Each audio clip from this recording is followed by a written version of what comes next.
Today we're gonna be talking. There's this weird thing in the Vampire Diaries in season 3 where there's this weird coincidence in the Vampire Diaries in season. Let me see. There's this hilarious incident. There's this hilarious moment in the Vampire Diaries in season 3 where Stefan comes across Klaus, right? We're in Chicago, right? And what happens is they're talking, and I think on the like second night out or something like that, one of the last nights out that they have together, Stefan, Klaus, and Rebecca, Klaus says, why are you, I think it was actually on the first day that they met, I think, or maybe the second, I think the second. Anyways, Klaus says, why are you good for my sister? You come from a diluted bloodline. That's what he says, right? And you and me, we just registered that information because we are humans. We just registered that information just quickly right then and there. All right, now with that registered information, let's take it back 2,000 years. The fact that Stefan, right, is a doppelganger of Silas, and Silas is like, in theory, right? You feel me? There was somebody who, I don't know, let me see. To me, Stefan, I feel like Stefan being, right, coming from one of the greatest witches, to me, personally, the greatest witch of all time, but because he's my favorite character, I'm going to say the greatest witch of all time, but truly, you dig me, Stefan coming from one of the most powerful witches of all time and being in direct blood relation to one of them is hilarious, right? Because this whole idea of a diluted bloodline when it comes to Klaus saying that to Stefan is hilarious because when we're talking about his OG bloodline, right? We're talking about Klaus. When we're talking about Klaus's OG bloodline, he goes as far back as what?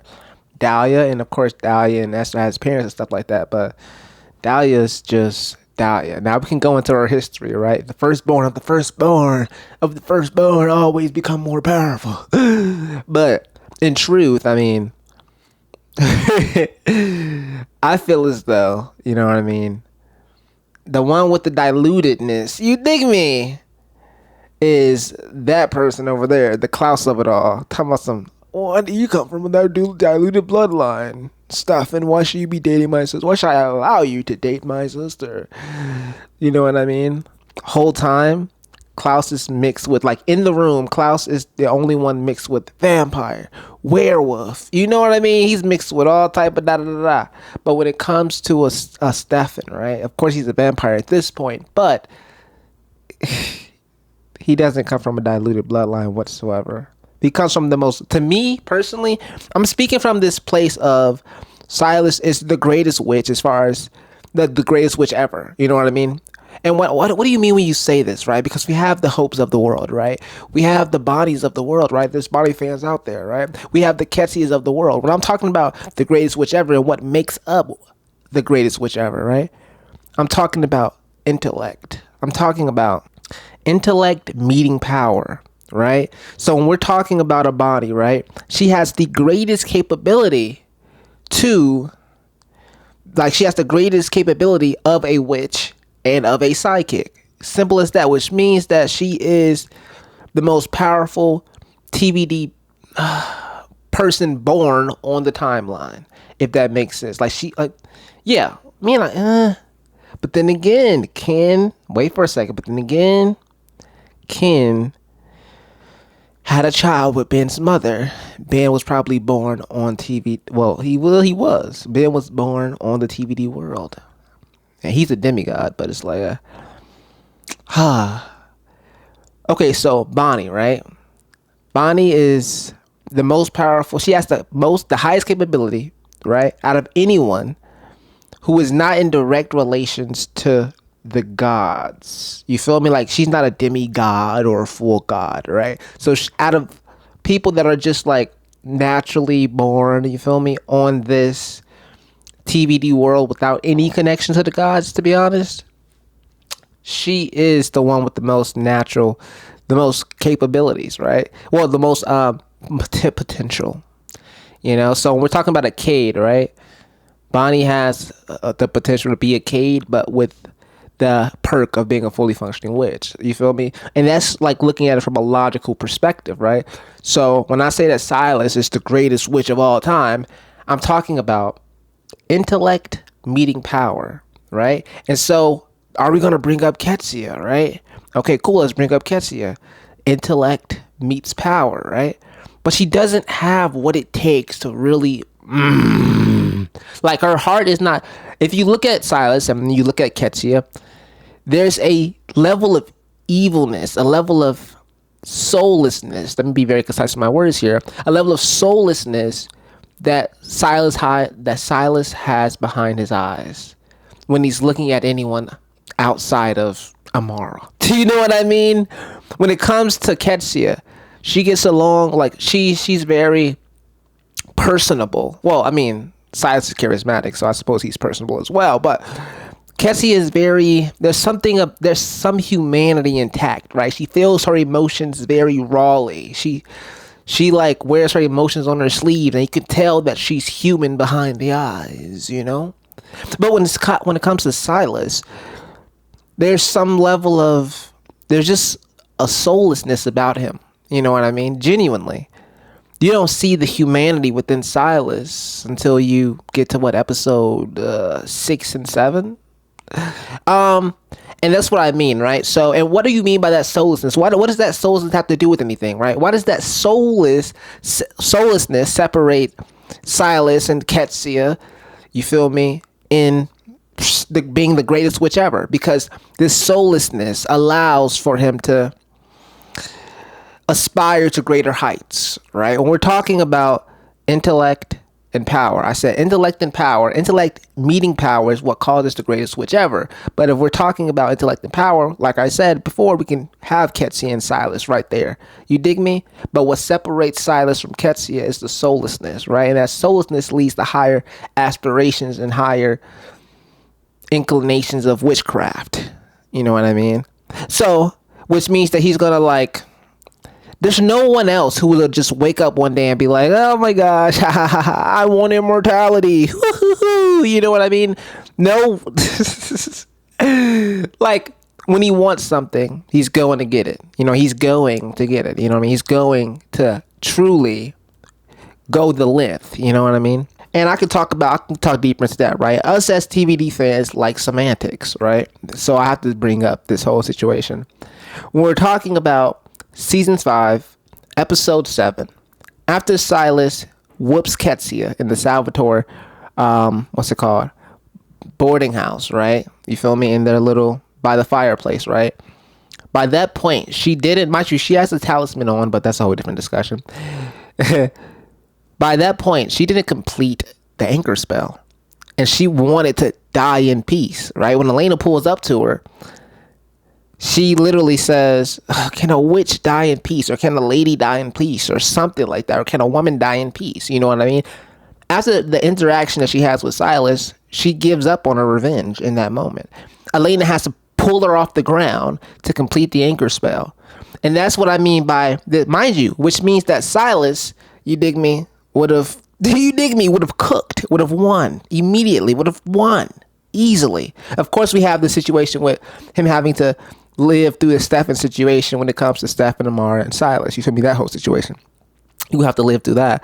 But truly, if she didn't complete that anchor spell, she was done. She didn't want to complete the anchor spell. Like, she was just done with it all. You know what I mean? She was forced to complete it by Elena.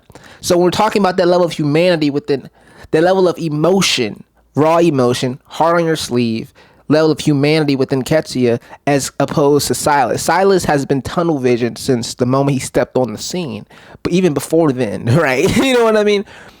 And so this whole 2,000-year battle going back and forth, you know what I mean? Mental game. He completely cooked her. He completely, absolutely obliterated her. You know what I mean? And so it's fine. It's fine. Okay, so look, that's what I mean by that's the difference between the Silas and the Ketsia situation. That's a minute, right, difference between them, which is why Silas goes here. But yeah, that whole situation of oh yeah, by the way, so now I got to bring it back to Bonnie, right? I got to bring it back to Hope, right? I got to bring it back to this person, that person. When we're talking about intellect meeting power, right? Bonnie, she's still extremely young, right? She figured out how to like do a stone spell on Silas, but so did Ketsia. Ketsia did a desiccation spell. You feel me? Bonnie got pretty creative with the stone spell. You feel me? But then we realized that Ketsia also did like a quote unquote stone spell, right? On Amara. Do you know what I mean? So it's like they thought of the same thing. It could be done. You know what I mean? It can be done. You know what I mean? It's like, okay, cool. That's one way to put somebody down. Turn them to stone, right?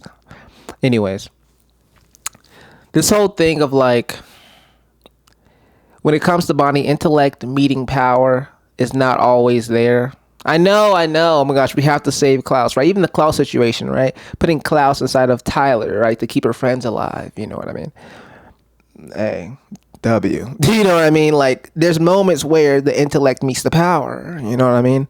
But truly, if we're talking about a 2000, I'm going to say this really quickly, and then I'm going to go to Hope. At 17 years old, Silas and Ketsia were the leaders of the witch world. I'm not about to dive into that a lot. I'm going to go back to that, but I'm about to go to Hope now. So, see how I just ended that conversation when it comes to Silas and Bonnie? Intellect meeting power, plus, mind you, like I said, soullessness. Silas, the soullessness of Silas. You know what I mean? When it comes to anyone outside of Amara, the trifecta. You know what I mean? Anyways, so that's dead. That whole Bonnie and Silas discussion, right? Because the intellect doesn't always meet the power when it comes to a Bonnie, but when it comes to a Silas, I mean, whatever. Hope Michelson, right? She's extraordinarily young. You feel me? Now, mind you, this can seem like an excuse, but in truth, she's extremely inexperienced. As far as like inexperienced in being creative with her magic. You feel me? If you see Legacies, if you see all the seasons of Legacies, she's using a lot of blunt force, right? Oh my gosh, I'm the tribrid, so I'm gonna just psh, and I'm gonna just psh, and I'm gonna just psh. A lot of brute force, but it's nothing very thought-provoking, intellectually inclined. You know what I mean? Very creative, very on a whim, very adaptive, very da-da-da. You know what I mean? It's very like in the moment. I'm the tribal. Let me use my tribal powers and boom! You know what I mean? And what do you mean by that? Because you can also be like, well, Silas does the same. You know what I mean? He just uses his powers and da-da-da-da-da. But I'm gonna tell you something really quickly, right? There's this moment, right? Well, Hope does it all the time. Hope just uses her powers and devastates her opponents, right? Upon meeting them, right? Usually. Without having to think further. You know what I mean? When it comes to Silas, when he went to the Whitmore Historical Ball and he saw Ketsia and he had his psychic abilities back for a brief moment, right then and there, he could have killed Ketsia. Right then and there, he could have murdered Ketsia, and yet, mind you, he could have murdered Ketsia, went to try to find this mysterious anchor, you know what I mean, by his lonesome, and be just done with it, and just be completely fine. Ketsia would have died, and he would have been just completely fine. You know what I mean? But instead, what he does when he finds out that she's looking for the anchor is, mind you, he has her on a compulsion right now. What he does is, when he finds out she's looking up for the anchor, he says, okay, you find the anchor for me. He doesn't kill her. Mind you, this is his biggest rival at this point. This is his biggest obstacle at this point. You know what I mean? And yet, he doesn't kill her. And what do you mean by that? Oh my God, he couldn't kill her in the middle of the Whitmore Historical Ball? Yeah, he could. He compelled the entire town square. Mind you, he only had his psychic abilities for a couple minutes, but he compelled the entire town square. You dig me? In like the first episode, I think, of season 5. When we're talking about this whole thing of like, he could have killed her right there in the Whitmore Historical Ball. He could have, and yet he utilized her own goal, right? He utilized her own pursuit, right? To get her to do what he wanted. You feel me? So he didn't have to. He was like, okay, fine. He was like, fine. You know what I mean? You do it for me. You feel me? Do your thing, you know? And he was about to bounce out. Thought about he was about to bounce out, I'm dead. But, yeah, so. Peak. when we're talking about that's the way to that's the way to use your overwhelming power, but in a creative way. You know what I mean? When it comes to Hope, she just destroys people. I've seen her literally obliterate people, like back to back episodes almost. I mean, literally, actually back to back episodes, obliterate them. Psh, Basmotos, boom. You know what I mean? So intellect and power, right? Intellect meeting power doesn't always go with Hope. You know what I mean? I guess the intellect about Hope is to just use brute force and see what happens. You know what I mean? But she tries to use brute force on Ken when she first meets him, and it doesn't work, right? So that's where the intellect stops, right? This whole intellect, you feel me, situation of using brute force against opponents you deem weaker than yourself, or on even on par, whatever. And not having to think smarter, right? She thinks brute force is the smart, you know what I mean, thing, the immediate smart response, you know, to like an opponent, right? But it doesn't work on Ken, and so she has to think harder, right? And she's failing, right? As you go along with the episodes in like the final, I think it's like the final season, she's failing, right? They're running scenarios on like this and that, and people are dying around her. Like everyone's literally dying.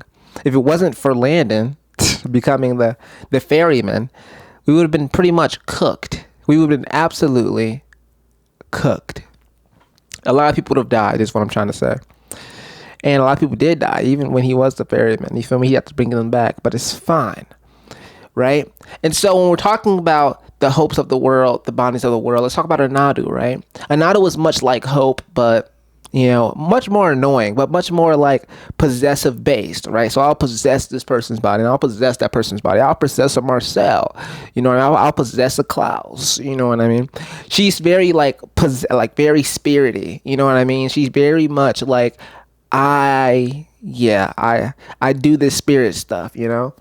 And so when we're talking about intellect meeting power, she was very like, she did her thing as far as like satiating herself with the evil deeds of the Nola people. But when she came back onto the mortal plane, right, she used a lot of brute force, much like Hope did, right? And got absolutely obliterated, right? Eventually, this is hilarious, but eventually they figured that if I put all these, if I basically murk myself, you know what I mean, with her inside of me, there's a theory and there's a chance that she could go away, you know what I mean? Because mind you, she was really good at brute force, but because she was very much brute force, this allowed them to just, you know what I mean? Eventually cook her, you know? But it's fine because there's this moment of like, what's it called? Not thinking ahead. You know what I mean? Not thinking ahead. Oh my gosh, what if you do this? What if you do that? What if da da da? You know what I mean? And so when we bring it back to Silas, we have the situation of, we have this scene with Nadia, right? Where he plays the what if game. He has done this game countless times while in the tomb, right? What if you're lying? What if this? What if you put Gregor inside of Matt after killing Gregor? You know what I mean? How about you kill Matt now? You know what I mean? That's what he says to Nadia. And so when we're talking about really being ahead of the game, you feel me? When intellect meets power, the only person we can give it to is Silas. You feel me? When we're talking about intellect meets power, we can give it to Ketsia as well. I just said we can only give it to Silas, but we can give it to Ketsia as well because intellect does meet power. You know what I mean? But the only difference that separates those two, right? Like I said again, boom, soullessness, right? Soullessness. Once you have soullessness, right, you can achieve higher aspirations because you don't really care. You don't really have anything hindering you. You don't have this moral code. You know what I mean? Oh my gosh, mind you, Ketsia says this out of her mouth, right? Immortality is what got us into this thing. Da da da da. I'm not making you immortal. Blah blah. Right? This whole moral code, right, hinders you from having any higher, attaining. You feel me? Obtaining any higher magical spells or feats or inspirations or inclinations, magical inclinations. And so when we're talking about someone that's soulless, you know, By that period in time when Cassie says, I'm not making you immortal, Catherine, right? Silas is a witch. You know what I mean? Silas is a witch by that point. You know what I mean? And, well, was a witch by that point. And, like, he would have immediately, what? You remember that time? Let me say something really quickly. You remember that time when he wanted to get back onto the mortal plane? Like, he wanted, like, come on now. You remember that time when he wanted to get back on the mortal plane? He was, like, dead for, like, maybe 2 weeks. I don't know. But in, like, season 5, he was, like, dead for, like, maybe 2 weeks or something like that. But he wants to get back on the mortal plane, right? And he wanted to get back on a mortal plane so bad that he reverse engineered the way that the anchor works, right? He said, mind you, he said this way. He says, you guys want to manipulate, you guys want to overwhelm Bonnie so you guys can, like, come back to the mortal plane. Well, you guys want to overwhelm Bonnie so you can open the door so people can step back to the mortal plane. How about this? Whoever tries to overwhelm, right, open a door to the mortal plane, right? You feel me? Kessia has done it in, like, season, when did Kessia do it? I think in, like, season 3, I think. Anyways, when we're talking, well, actually, season 4, maybe season, I'll say season 3. I'll say season 3. Like, there's many moments in time in TVD, to be honest, where people use this, like, big event, right, to bring back the dead. You know what I mean? Silas said, okay, cool. Y'all want to do that? Bet. As soon as y'all try to do that, you know what I mean? As soon as y'all try to do that, what I'm going to do is I'm going to make it to where you guys get on a mortal plane via this anchor person. This anchor person usually only has a one-way, right? Oh my gosh, Bonnie, okay, they touch you, you go to the other side. But no, you want to try to, like, manipulate the situation, open the door via this whole situation, via overwhelming, Bet. As soon as you touch Bonnie, now you're back on the mortal plane, right? He reverse engineered the way that the way that the anchor works. You know what I mean? It wasn't just like a one-way ticket, right? It becomes this whole thing of, like, okay, touch me, now you're on the mortal plane, instead of actually going to the other side, right? You're already on the other side, but it's like, whatever, dog. That's peak, right? And I don't think anyone else, right, genuinely, a Ketsia or this or that person, I don't think anyone else I don't think anyone else would have that inspiration or that inclination to do so, to create a spell like that, is what I'm trying to say. So when we're talking about diluted bloodlines, right, in season 3, when Klaus says Stefan has a diluted bloodline, it's hilarious to me because the only person in that speakeasy at the time was who was, like, mixed with crazy stuff, you know what I mean, was Klaus. Oh my gosh, werewolf. Oh my gosh, vampire. Oh my gosh, blah, blah, blah. You know what I mean? But Stefan, I mean, he comes from, to me, the best bloodline in the Vampire Diaries universe. You feel me? We have, of course, Ken. So I gotta say, Ken has the best bloodline from another world, right? From the gods, right?